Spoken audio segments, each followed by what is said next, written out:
No takže ahoj, toto video bude tak o Halloweenu, protože já jsem se rozhodla, že vlastně mě ten Halloween nějak moc bere, jo?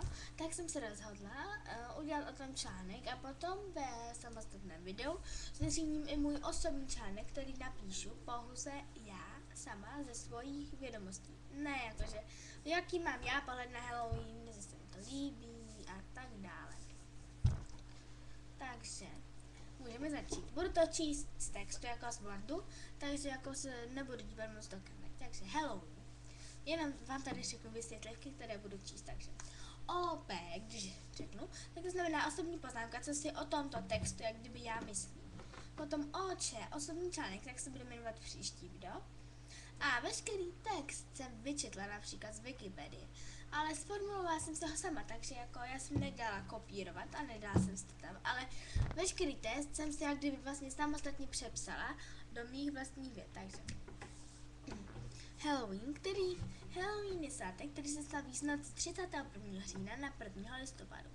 Většinou dětmi, které se oblékají do strašidelných kostýmů a chodí od domu k domu koledovat s tradičním pořekadlem trick or treat. Česky koledu nebo vám něco provedu. OP, osobní poznámka. Vlastně teďka jsem zjistila, a jsme se o tom tak bavili, že moje teta bydlí v Kanadě, takže ta jednou o Halloweenu nebyla doma, takže neměl kdo dětem otevřít. A když přišli, tak měli plné okna vajíček, takže koledu nebo vám něco provedu, čili trick or treat, opravdu platí. Takže, a koleduj. Halloween se většinou slaví v anglicky mluvících zemích, převážně v USA, Kanadě, Velké Británii, Irsku, Austrálii a dalších. Moje teta bydlí v Kanadě, takže tam. V Česku se Halloween moc neslaví, osobní poznámka, to mě mrzí, proč já takové tajemné věci miluju. Původní název Halloween, zkrátka z anglického All Hallow Even, doslova předvečer nebo vigílie všech svatých, anebo také první nešpory. Halloween vychází původně z pohanského keltského svátku Samhain, konec pohanského nového roku. Užívá se také svátek předvečer svátku všech svatých. Pravděpodobně má i navázanost i na křesťanský svátek všech svatých, což mě docela těší, že to má trochu spojení aspoň jako s tímto českým. Potom, když se tady posunu, tak končí taková ta první kapitola, co asi každý milovník Halloweenu by měl znát. A začíná druhá kapitola, která už je trochu z té Ameriky, USA, Velké Británie, Irska a td., což jsou halloweenské hry. Mám jenom prostě, no vlastně si to můžu i přeložit, ale mám jenom anglické názvy. Takže. Co se týká tradičních halloweenských her, vracíme se až do dob Keltů, kdy slavnosti byly více zaměřené na oslavu kolem sní. Hry byly hrány s typickým sklizňovým jídlem a často předvídali zase nějaké osoby sami. Bude se vdávat, bude mít lepší časy.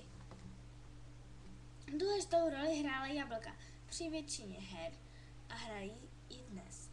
Halloweenských her je hodně, stovky.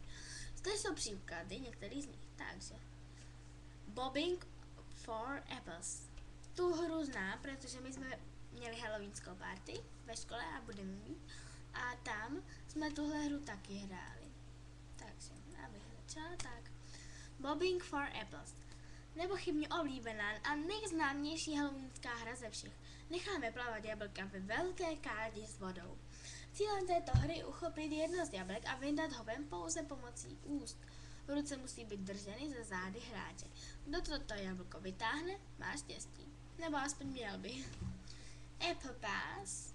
Tato hra může být hrána nejen z jablky, ale i z pomeranče. Seřadíme děti do 2 řad. Možná, ale musí být tam stejný počet. Takže.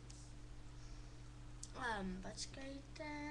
Děti musí přemístit o sobě za sebou jablko nebo pomeranč jenom pomocí pusy.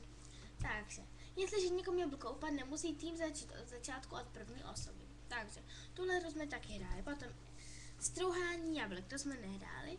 Každé dítě si vezme jablko, nůž na ovoce a talíř. Poté musí oloupat své jablko. Vyhrává ten, kdo bude mít nejdelší a nejtenčí slupku. Nejdelší a nejtenčí. A potom příběhy. Takže této hře jde udělat maximální efekt. Příběh by měl být klasický, duší příběh nebo městská legenda. Svíčky, divné nosy a skryté vtípky vytvoří ten pravý strach. Takže tohle je asi kapitola o Halloweenu a zajímá z vás vůbec někoho, kde se vlastně vzali dýně o Halloweenu? To se dozvíte hned za chvíli, kde vám přečtu další příběh Jack O'Lantern a malou kapitolu o něm a taky můj osobní článek a mé myšlenky k Halloweenu, takže doufám, že se budete těšit. Zatím ahoj!